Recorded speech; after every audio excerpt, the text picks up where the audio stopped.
congrats on the win. Coach, talk about yung pag-step up ni Jordan Eding on offense and your team limiting Ginebra to a field goal during one stretch of the fourth quarter. Yeah, I think that's the key was our defense. Jordan had a good shooting night and he really kept us in the ballgame in the first half when McCullough was struggling. But I think the combination of Jordan's shooting and the scoring of the other players outside of McCullough with our defense kept us in the ballgame. Gave us a chance to pull it off in the end.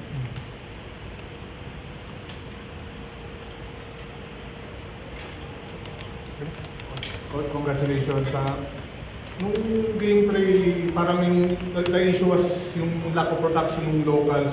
Tonight, you got Eddie, of course, 29 points, pero delivered din si Jason, and then your two big guys, si Henry and BGR. Yeah, in game 3, the problem really was the start. We were already down first 6 minutes of the first quarter. We were already down by 12 or 14 points. And that's the only thing that we watched in video yesterday was those first 6 minutes. And we took a look at how Ginebra got their shots off, and we made some adjustments with our defense tonight. And couple of things, if we can hold Ginebra to below 100, we give ourselves a chance, and we don't give up the turnover points. Games 1 and Game 3, we gave up more than 20 turnover points to Ginebra. We lost both games. Tonight, we did a much better job. So, again, it's now down to a best of 3. So, you know, in the series, the longer it gets, it now becomes a battle of attrition. Coach, the team of the first 3 games was, yun nga, as you mentioned, pag nag-pull away yung team, start to come back. Tonight, you were able to nakakasabay kayo sa Ginebra, and that helped set the tone for the late third quarter at until the fourth. Yeah, at halftime, we told the players to just, keep our composure despite the barrage of the two best players of this conference. I mean, we're playing the best import and the best local player. So, we know that they will really score because, they're not the best for nothing. So I said, let's just keep our composure, stick to our game plan. And luckily, the players responded, and I think that's what allowed us to pull it off in the end. Coach, how much of a boost was Jason Castro kasi in last games, limited minutes, tas may mga fouls siya and turnovers. Now he was able to score early and surpass himself. Well, if you take a look at all of our final series, except the last couple of series where we didn't have Jason, we really try to keep him off the starting lineup as late as possible because we don't want to overextend him, we want to manage his minutes. But being down 2-1, we felt it was time for Jason. So, gano'n lang naman yun, he's just ready whenever and whatever it is that we need from him. And he knows himself that he had a very bad game the last time, and he got himself ready for tonight. Jordan, congratulations. 29 points tonight. You close out against Meralco. You had a mid-30. Tonight, you're able to regain your scoring prowess, especially with this very important game of yours. Yes. Is there a question in there? Just your thoughts on getting 29 tonight. Well, first of all, I just love that. I want to, take the time to give my love to the families of Renee and Devine. That played heavily on our minds. So I just want to take the time and give love to their families. Back to the game. It was a big game. We needed to come out and win this, and that's really it. We needed it.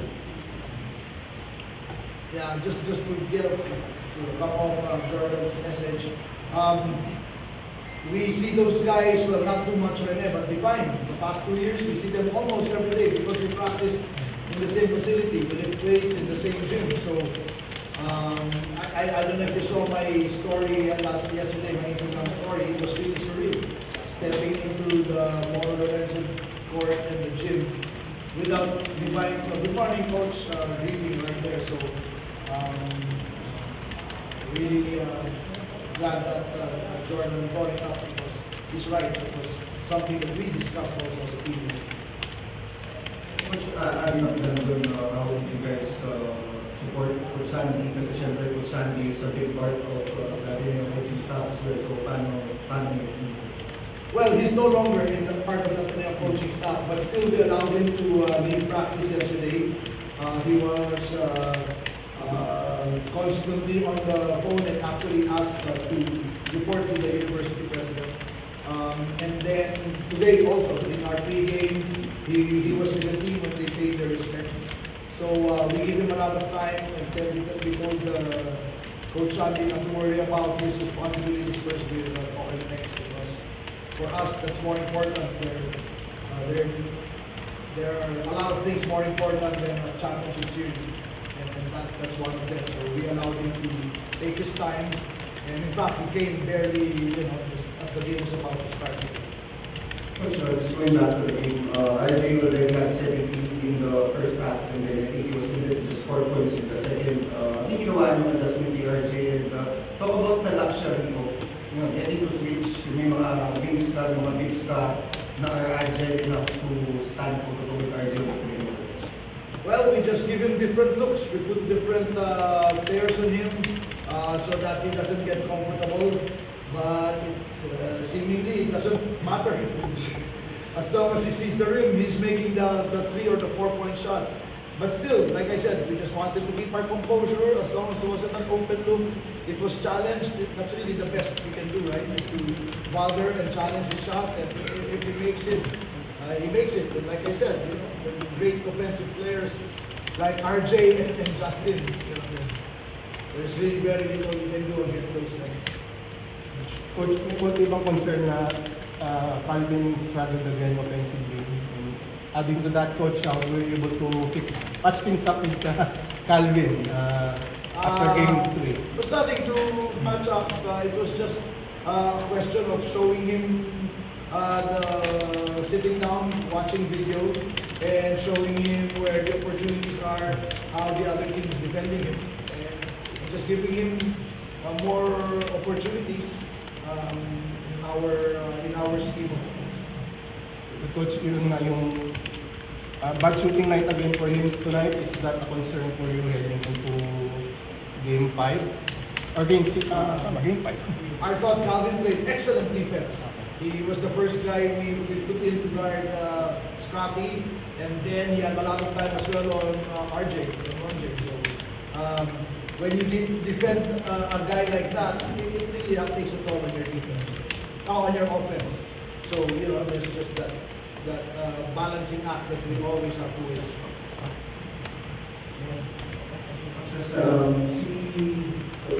Justin Brown hit back-to-back 4-pointers midway through the fourth quarter and then you made the adjustment putting in Garinato for ilang backup tapos medyo doon na pwede yung rally ng Ginebra. How big was yung 2-3 minutes ni Henry Garinato nung late in the fourth quarter? Oh, that was huge. Not only the 2-3 minutes in the fourth quarter, but even in the first half throughout the game. I thought Henry always made a positive contribution for us.